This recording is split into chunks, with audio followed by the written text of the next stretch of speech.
How did China's image change in 2019?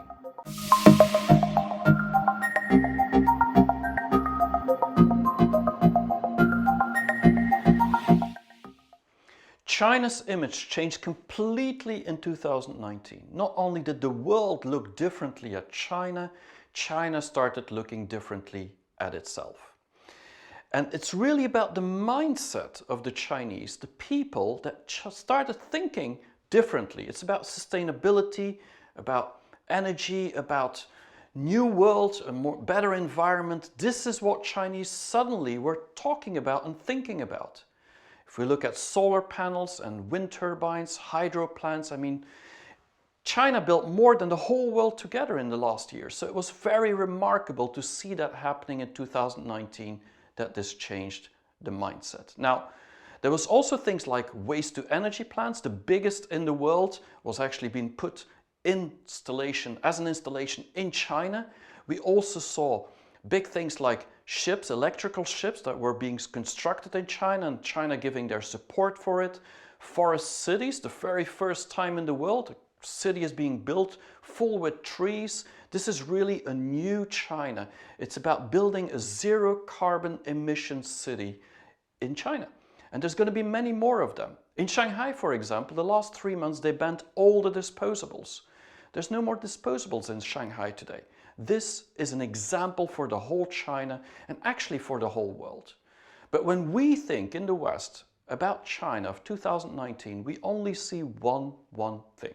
And that is Xi Jinping being elected for life, the president for life, the most powerful person on this planet maybe, but definitely the leader of what we call the unfree world. The new Mao that stood up.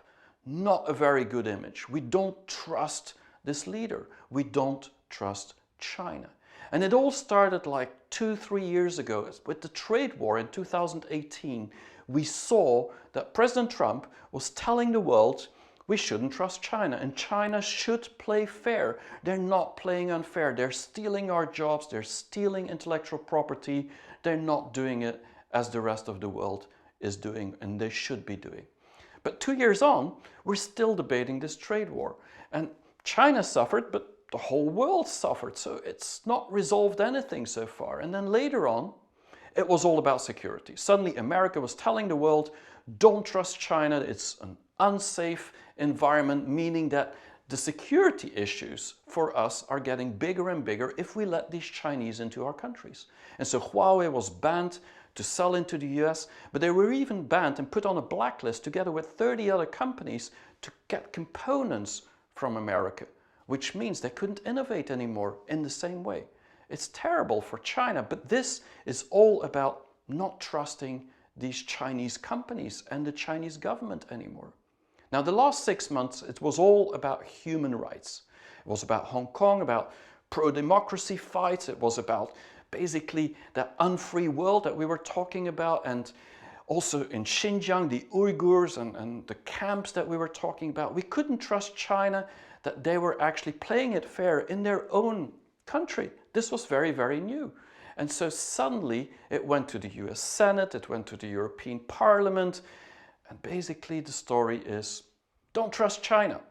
Now, at every time that the world was telling a story about China not being good, China answered and said, we understand what you're saying, but we have a different way of looking at it. And we explained, or China explained, why they did things, how they're going to change it, because they also want to play fair somehow in the world, and what the future will look like.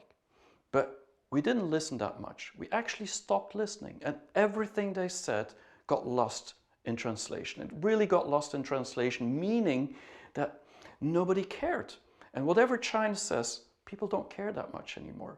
And so while the world is not trusting China anymore, China has started just now to trust itself to build a better world. And that is the paradox of today.